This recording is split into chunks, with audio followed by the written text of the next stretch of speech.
Hey there, welcome to the Reinsurance Podcast, the place where we dive into all things reinsurance, the coolest part of insurance. We're your hosts, Jared and Ben, a couple of ex-practitioners who loved the industry so much we founded Supercede to tackle some of its biggest headaches. And we're here to share our insights and stories with expert guests as we uncover what's really going on in the industry. Hello, everybody. Welcome back to another special episode of the Reinsurance Podcast, where we have a great guest with us today. Welcome, Bethany Vohlers, who has come from the Moody's cyber practice to help us understand how modelling works in the modern age. So welcome, Bethany. How are you? Thank you. Yeah. Welcome. Great to be here on another rainy, cold London afternoon.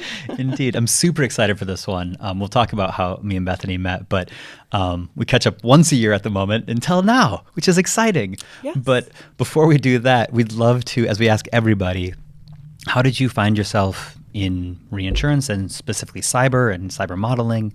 Walk us through a bit of your journey up until today. Yeah, well, I think, like a lot of people in the industry, I sort of stumbled into it. Mm-hmm. I started, through school. I studied computer science, statistics. I was very much on the technical side of businesses. And I actually, my first job out of school was really within credit risk modeling. So building, complex models.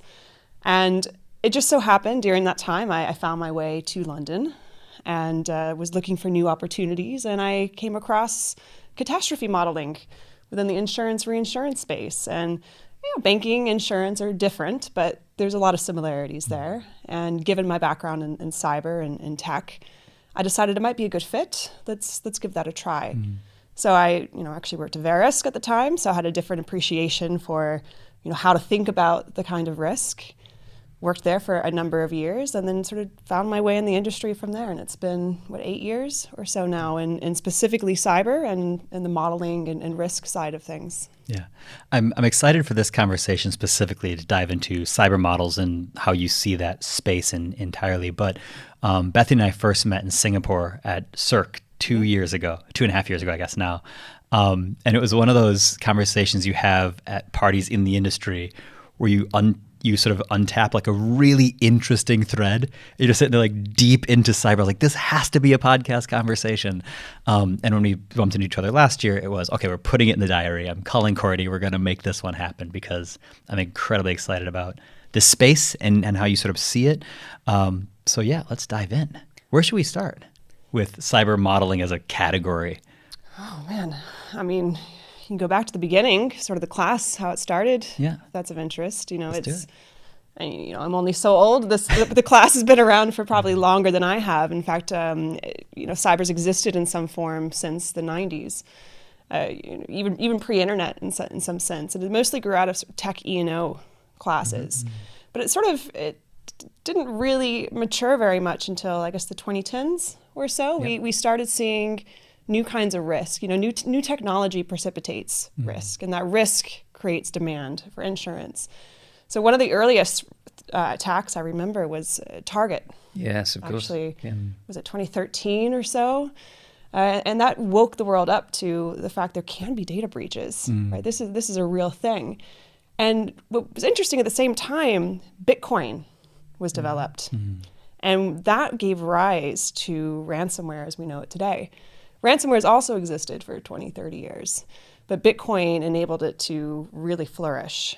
And that's when we started seeing concerns around ransomware, around data theft, and cyber really came into its own with NotPetya and WannaCry in 2017 and 2018. Those are the first sort of very concerning global attacks that the industry had seen. We started seeing more and more standalone products, not just endorsements at that point. And it's been a pretty wild ride since then. Yeah, and you made a claim that you said was contentious before we started recording. Perhaps now is a good time to open that up. But would you say that cyber is a catastrophe market? Have there been catastrophes in cyber? Mentioning the events you just named. So depending on who you ask, we all have different perspectives. Certainly the view I hold and those of us at Moody's hold is there hasn't been a true cyber catastrophe to date. Now, the reason this is contentious is because there have been widespread attacks. There have been significant, severe, there have been a lot of large losses, for sure. Even thinking to NotPetya, that had a massive footprint. But from an insurance perspective, there wasn't very much take up at that point.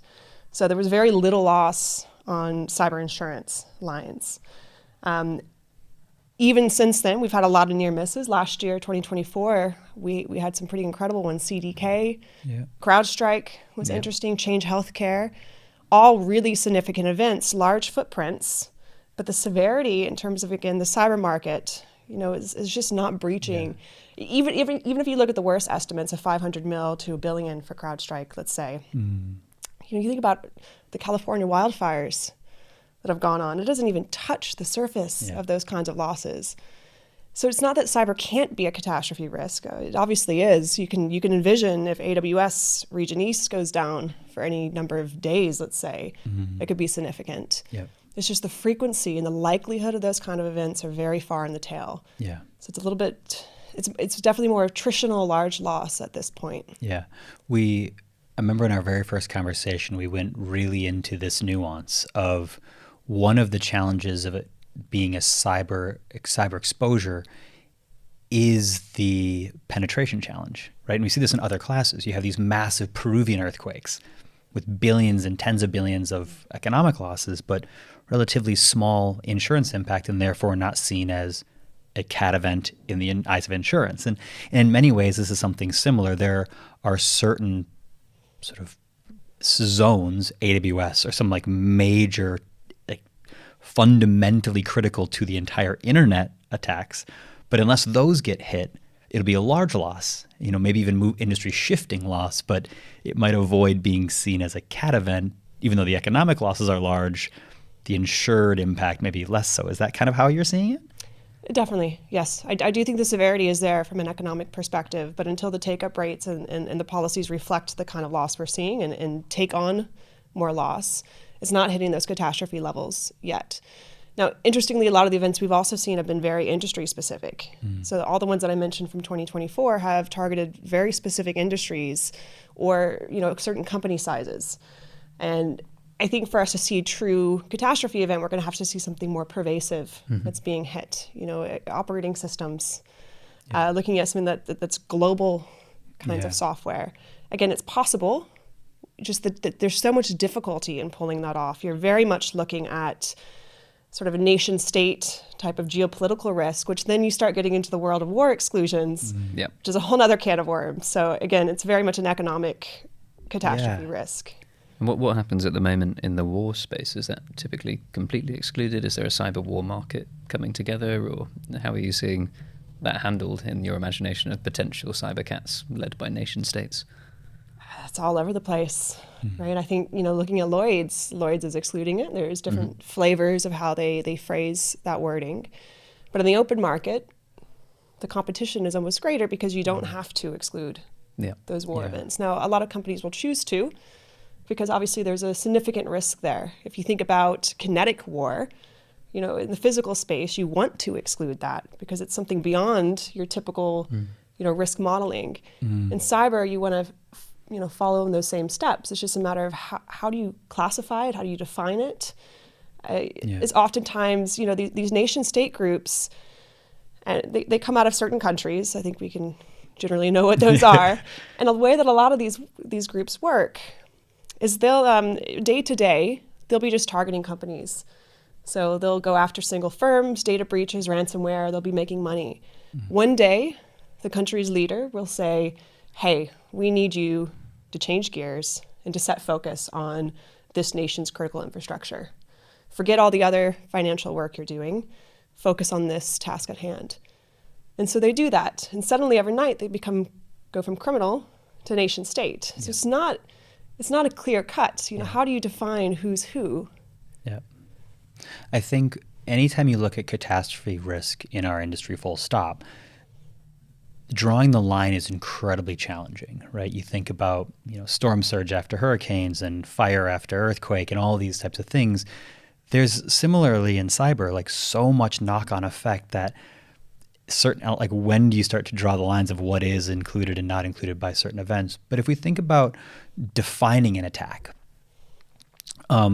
there's the obvious something is attacked and the system goes down. But if you think about the attacks or perceived attacks we're having on underwater fiber cables in the oceans. If those get attacked, is that falling into a cyber camp because they've essentially brought down a system, or is it only sort of attacks through the airwaves? How do you feel about defining what does and doesn't get included, even if the end result is a major system coming down? I mean, that's a great question. And, at the end of the day, I want to be clear. We build models to suit whatever the industry classifies as an event. Now, my best knowledge today is those cables are sort of, single aggregators in a sense. There's often a lot of redundancy with them as well. So it's a type of critical infrastructure, if anything. And that's a very unique sort of class to, there's a lot of exclusions around that as well. I think, government critical infrastructure, I'm not sure who owns the cables specifically, but getting insurance for that is going to be definitely a more bespoke sort of scenario. So I think the industry is still struggling to figure out what's what. Yeah. We've come a long way. There is an agreement now on generally the kind of perils we see. So ransomware being defined as one thing, understanding double extortion as well, which is different from data breach, knowing business email compromise, distributed denial of service attacks. Sort of these classifications have come out of the industry, but as new attacks evolve, we'll have new definitions. Yeah. I'm watching Jared's face a bit like when we did the space episode. It's just so many questions. You waited until this moment. Am I getting more? No, and it's when you think about the models themselves, let's sort of lean into the model space specifically. How are you thinking about introduction of, again, if you think about comparisons to property cat models, it's types of building structure and distance to, the coastline or whatever it might be, or fault lines. What are sort of the sort of foundational elements of cyber cat models? Like, how do you think about the core components? And then what are the sort of the additional elements that you're sort of adding on as you work with clients to find sources of data that sort of evolve or add additional insights to that? Yeah, and there's a lot to that. So maybe taking a step back, we have some competing priorities in cyber depending on where you fall in the value chain. So those who create risk, so if we think about the underwriters at primary insurers, brokers, the risk managers who are buying the insurance, they need to understand how their cyber risk changes day to day. Because whether or not you patch the system this week and not last week, if you have, you didn't update your firewall, you've something lacks in your email security, they want to understand how is this different today, how was it different yesterday, last month, etc. That's different from those who source the capital, right? So your insurer is sort of on the ARM side, the reinsurers, reinsurance brokers. They need a more stable view of risk because when they're setting sort of appetite and their strategy, they're trying to understand what is their risk exposure. They can't have the risk changing every single day. So you have this challenge because you have exposures that are complex and that are changing rapidly, but you have to sort of resist trying to get too much into the details and into the weeds if you want to be able to actually manage this in the insurance and reinsurance space.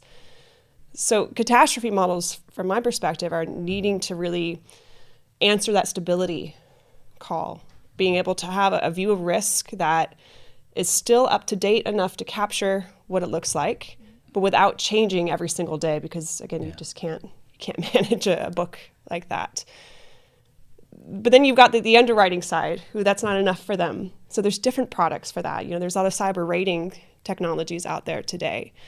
Who look at, they basically collect traffic in and out of a company's firewall, and they make observations around, okay, what is their cyber risk posture? What is their hygiene like? What sort of behaviors do they have? Their patching cadence, again, and they form a risk score around that then help the underwriters. And I think the key in this industry is sort of piecing those two things together, is how do you feed in this data that changes every day into a model that by design has to be stable. That's where we're still working to as an industry. Yeah. And if you allow me to humor me for a second on that data piece, the risk ratings are very powerful, but you have to also understand there's margin of error there, right? Because to build these risk ratings, you have to have a view of a company's footprint. So what IP addresses do they have? What assets do they have? You have to monitor those. You then build a score around what you monitor. And that's not always accurate, particularly around the IP addresses. I mean, maybe at home you know what you have, but your company, I mean, it's changing so quickly. Yeah, and with remote work and things, it's not making that task any easier, is it? Of course, yeah. It's a difficult question. So I'm not faulting them for that. But if we conservatively say you're even 5% wrong on the assumptions you make about a company's hygiene because you mess up on the footprint or whatever it might be, and you're 5% wrong in one company, you're 5% wrong in the next company, and the next company, and you're an insurer with 100,000, 200,000 insureds. If you try to use those risk ratings, if they're even available for all of your insureds, by the time you've aggregated up your full book, there's so much uncertainty built in. What value do they have? So that's where the models need to balance out, is taking a bit more of a abstracted view, thinking about macro level risk across a population, rather than trying to build up a very specific loss profile based on each individual company. Do you use, I think the term from Lloyd's at least, is the realistic disaster scenarios? Is that something that you would use, or would you create scenarios for those more macro events, or how would you go about? Is it a top-down approach? I'm making this up. No, that's the term. So the view we have is really taking a top-down approach with cyber today. Yeah. As the data gets better, we can start transitioning to sort of more of a bottom-up approach, but it's just not there today. The RDSs are incredibly helpful for having a perspective of how bad it can get, but understandably, it's not probabilistic, right? Yeah. So they're useful, especially if you don't have anything better. It's better than nothing. But it's sort of the early days of the risk. When I first started in this space in 2017, 2018, everything was deterministic. It was all RDSs. So we've come a long way. How do you see the risk profiles evolving with AI now? Because obviously one of the first use cases AI found was people using it to create artificial phone calls from grandma who got passwords from this kind of immediately they leaped onto how do we make fraud out of this? How are you seeing that with obviously one of the biggest points of risk that we've seen as we do like our ISO certification is ensuring that your employees don't accidentally respond to emails that disclose information or those little gateways. But obviously there are attack vectors now that increase the exposure and the coverage of we can go after every single employee and pretend it's their grandma asking for their login. How do you see that increasing as a threat or not in how you evaluate models and how models are evolving? 100%. It's particularly on sort of the fraud side, phishing, AI, deep fakes, you're becoming more sophisticated. I think there's a lot more concerns around the human element in cyber. There's always been concerns around the human element, but that's only getting worse, not better. AI also, I get this question a lot. It can be used to refine malicious attacks in a sense, right? I can go on and ask it to write me code. It's not supposed to return malicious code, but there's ways to get around that. But it's also, you have to recognize it goes both ways, right? It can be used offensively, but we also have the benefit that the industry can use it defensively. Yeah. So your SOC centers, they can use AI to help defend better. And there's always going to be this sort of cat and mouse that goes on with it. For the human element, it's just about being vigilant, really having those trainings. I think that's been statistically shown to improve. I can say anyone listening to this podcast, if an email looks suspicious, don't click it. Important things have a way of finding their way back to you. Yeah. It's my advice. Go ahead. I was just going to ask, in terms of the variables that have been used for modeling, you mentioned, how it's come a long way in quite a short space of time. What are the key variables that get used nowadays in a cyber model? So this is going to differ across the market, but I was calling out we take more of a top-down approach today, and the idea is we want to have an understanding of what is depending on a company's characteristics, what is its average sort of risk posture, and then we build a distribution around that. So with cyber, we really can break it down to 3 variables. We look at the size of a company so that we can measure that by revenue. Is it an SME, mid-market, large corporate? Its industry is a really big one as well. So, what kind of business it is. and then where it's located in the world, its geographical location. And although that's not the whole picture, those three things can, easily help us approximate 95% of everything else we need to know. We can make assumptions around the kind of software as a company use, the kinds of data they hold, the threat actors that might be going after them, the regulations that they're subject to, their hygiene behaviors, their defenses. Yeah. We know the average security of a large U.S. bank. We build distributions around that, and as the data gets better, we'll start to flip that on its head and make a more bottom-up approach. Sure. Has that been partly the industry obviously being very new, making the most of data it already had? So, if you had a client who was already buying property from you, you'd already know the size, the location, and I've forgotten the third one now. But anyway, you'd know those variables in advance. And therefore, you could almost start offering them cyber as an add-on, not you personally, but as an industry. Do you think that's how we kind of caught on to cyber? And now it's like, now that you buy cyber, we'd actually really also like to know something else. Are you seeing now some of the insurers asking for other variables now that cyber's a more established line of business? For sure. I mean, size sector jurisdiction is helpful because you should have it as an insurer. I mean, maybe the micro business is not as much, but low-hanging fruits. I know in a lot of applications there's questions as well and things that can't be observed using these risk rating tools. So, do you have backups? And not only do you have backups, but do you test those backups? How often? When did you last test it? Do you have multi-factor authentication? That's a really big one. How is it deployed? These sort of things, if you have some of these basics, then you're considered a pretty good risk. There's always going to be faults through the supply chain. So what vendors you're using, what technologies you have. What was a really big irony, I think many of you will remember last year, the CrowdStrike incident. The irony there is that companies who use CrowdStrike were mostly your largest businesses in the world, right? It's an enterprise level EDR, endpoint detection and response software. And it's implied that if you have CrowdStrike, you're actually taking your cybersecurity more seriously than those who don't. Now, it was a non-malicious attack. It was an accident, as far as we know. So it's not, like anyone was doing anything bad. But at the end of the day, if you're taking your cybersecurity more seriously, and you're also more likely to have insurance, a lot of policies mandate an EDR, you are actually more exposed to the event. So you're never going to be able to capture every scenario. That's partially what modeling helps with. That's partially what diversifying your risk, ceding it off to reinsurance will help with, and tightening up your policy terms.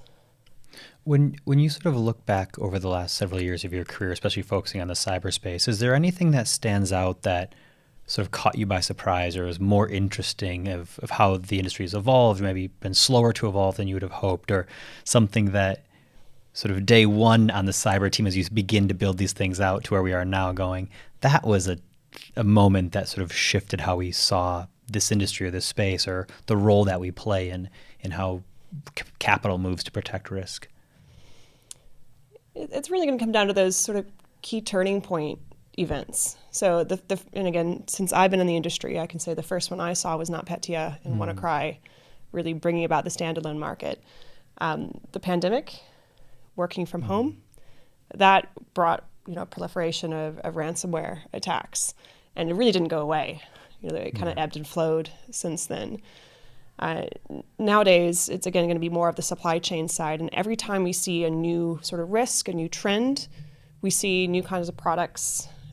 Nowadays, we're seeing more event-based products, so they can be specific peril triggers. They can be based on vendors, specifically specific kinds of software that trigger certain coverages or excluded.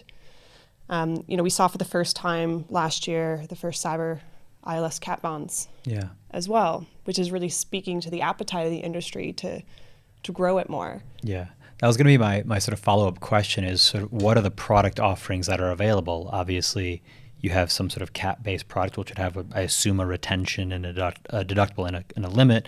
You mentioned ILS being another one that's emerging now. Are we seeing sort of a diversity of product offerings that more closely mirror what we see in the P&C space? Is that beginning to sort of be how this plays out? Or are there certain products you don't see us ever really having, maybe facultative or quota share type things?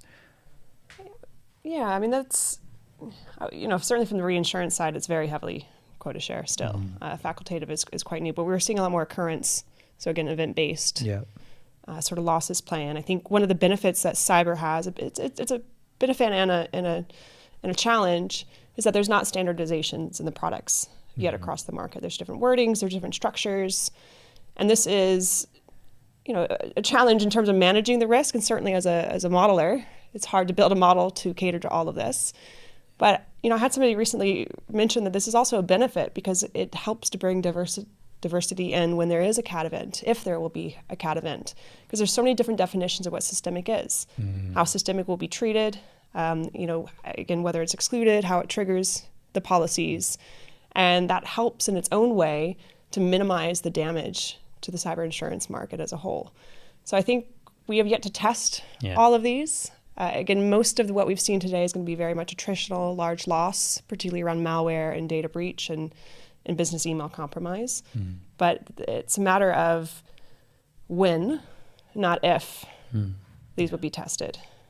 And would you agree with the sentiment that, although we might not have had a cyber cat yet, that even when we possibly might have one in the future, it might not be as bad as people fear? Or do you think there is potential for some really huge cyber cats one day, if you were to think of the worst when you sit down with your models? How bad could it get? Yeah, I mean, you got your really extreme ones. You think about solar flares and whatnot. That's just, close up shop and get your cans of food. But from a realistic perspective, it can get bad. But generally, we're looking at these, I don't even want to put a number on it per se, but these really severe events are going to be 1 in 1,000 years and beyond. They're really far in the tail. Businesses aren't centered around that.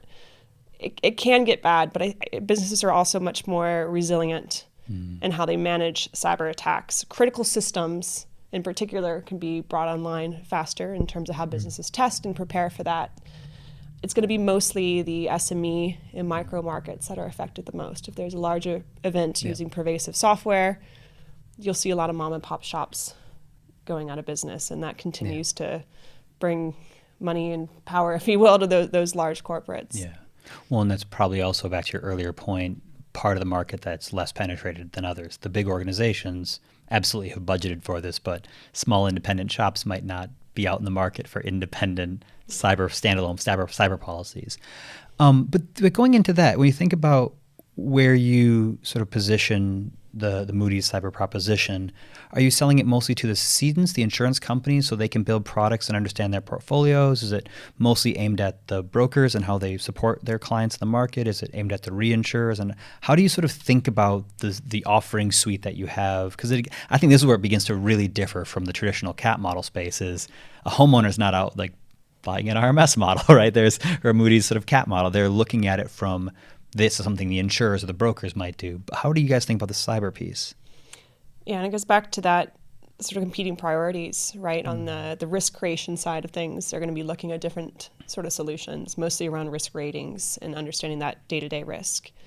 What we're helping to answer are the questions at the aggregation end of the value chain. Needs help with. So the reinsurers, the brokers that help to place that risk, the insurers themselves, I need a view of, what does my risk look like across my book? It does also help with underwriting and pricing, right? Having that cat load perspective come in. But it's very much centered on that insurance space, ILS as well, retro markets and capital markets. Nice. And in terms of the live, I'm going to call it live, you might not like the term live, I don't know, element that you talked about earlier, whereby these portfolios, the risk attaching to them is almost changing every day, and the people rating the risk are maybe able to think about that slightly differently. Do you think we'll get to the point where the people with the aggregate risk looking at a whole portfolio will eventually be able to see how that's changing day to day? So it's like, is that on the horizon, do you think? Or? It's one of these things where you need multiple inputs to have a full picture of the risk, right? The models like we have are absolutely a tool for that aggregation side, and it really helps with that view of stability, as I mentioned. But to be fair, it is only one piece of the puzzle. You do need to have an appreciation for how the risk changes, at least seeing trends over time. So maybe you don't care about all 100,000 insureds and what their risk is day to day. But generally, is my book getting more secure? Is it more vulnerable to attacks? Has there been discovered some public vulnerability in a common software that's used by a large portion of my portfolio? Those kinds of questions, you'll need that additional view. And I mentioned bringing these pieces together at some point as sort of the winning formula. That's really going to come down to that data, the company-specific day-to-day data, becoming more available, and not just for the largest companies in the world, but all organizations, and having better data integrity with time. So we'll get there. Every sort of vendor in the rating space has their own view of what patching cadence means. I think some of this will have to be resolved through governing bodies, regulation perhaps, saying this is what's what. And from there, the market can start to grow. But it's still a bit of a Wild West in that sense. Yeah. Is there, if we sort of take a step back to the RDS theme, if like a fear of God moment, like what are the things that you sort of look at going, which of these makes you most stressed out about what could be the driver of a cat event? Is it a nation state attack, or is it one of these major suppliers just having a junior employee submitting new code into production on accident? Is it, a bunch of just aggregation risk of all these little things that just accumulate? Like, what are you seeing as one, the driver of maybe the first or next cat event, or two, the thing that makes it where purchasing cyber isn't a nice to have, it becomes more like other mandated products in the market because of the risk associated? What is the thing that you think will drive that adoption acceleration? Yeah, it's going to come down to feeling the pain at the end of the day for that to be sort of mandated. To your point, I think today we've seen situations where it's sort of death by 1,000 cuts. So some reinsurers may think we've had these cat events already because they see thousands of move it claims come in, and to them that means move it equals a large loss amount. To us, it's still single companies being hit. I think for the industry to really wake up, it's going to be those events further in the EP curve in the tail, and to me that's going to be certainly malware, and not just sort of ransomware where a system's encrypted, but what we call wiperware. So you actually wipe the system clean, so you better have backups that you've been testing, and specifically wiperware that is wormable. So wormable, it means it can get through not only lateral movement within your own infrastructure, but propagate itself to other companies through either a way that you're connected or through the pervasive software that's been used to launch it. So I worry anything Windows related, Microsoft Office, those sort of pervasive pieces of software, and just having it automated and wiping systems clean, I think we'll have a bad day. That very much is reminiscent of the risk we've created in the world now, right? Compared to a decade or two ago, my Microsoft machine on my desk was unrelated in many ways to yours, besides the shared internet of the building. But now even the softwares are designed to, like, we're sharing the same version of a document and I can see your cursor move. Like, the software itself is designed to be much more connected than it's ever been. So the vectors by which you can make those attacks are increasing. It's not just company Ethernet cables. It's more profound than that. It's leveraging several points of attack that become available the way we design software intentionally now. So it's this trade-off of all the efficiency gains we get, but also increases, exponentially in many ways, the risk roots that expose it. So, yeah, it's certainly scary, right? It's so much of it is cloud-based, right? It's not even a cloud going out; it's a cloud being used to launch attacks. How much, everything we have now, people complain about everything's subscription-based. It's because it's all cloud-based. It's one vector. And even then, I guess, if we were to compare these cyber catastrophe scenarios to, for example, we had Hurricanes Helene and Milton, and at some points, whilst watching those on their way in, we talked about, could this be not the 1 in 1,000 type event you described, but the big 1 in 100, that costs 150 billion or something to the industry. How does cyber stack up, I guess, compared to those high severity events? Like in terms of numbers, is it getting near that? Is it going beyond that? Is it coming a bit under, even though it's so pervasive? It'd be great to get an idea of just scale, if possible. I mean, so the premium estimates in the market put cyber global premium somewhere around 14 to 16 billion GWP today. Mm-hmm. It's not that big.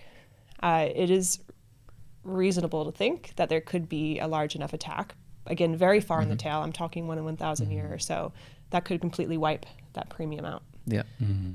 Generally speaking, though, based on our model, based on what I truly think, the kinds of losses we'll see can still be absorbed by the market. Obviously, this is because the take-up rates are still low enough. If every company in the world had cyber insurance, I might be giving you a bit of a different answer, because the economic loss potential is still there. But it's not a hurricane at the end of the day. So write lots of cyber and retain it. Don't buy reinsurance. Depends how much you write. No, it's such a fascinating space. We're running up on time, but this is one. I think the thing that excites us about the cyber market more broadly is it's the one class that we as an industry have watched emerge from scratch and evolve as this space evolves more than any other, right? In maybe our lifetimes, someone was the first person to go, we should buy property insurance, right? And that class emerged. But so much of the offering that we work with as an industry has existed as far as any of us have been alive. But this is one where it was like, ooh, in the first versions of what would a product cover and how would it work, and now we're getting more aware of, okay, how do we protect against and understand it? So the work that you guys are doing is sort of at the forefront of understanding where can and does it go next. And the better the models get, the more easy it will be for the insurers to understand it so they can build and deploy products and access. So it's this virtuous cycle, which I think is super exciting in this space. So thank you for spending some time and taking us through this. It was as interesting as I hoped it would have been. So thank you for joining us. Happy to be here. Cyber is a sexy risk, and it is indeed. The industry has more space for it. Yeah. So thank you for having me. Thanks, everybody.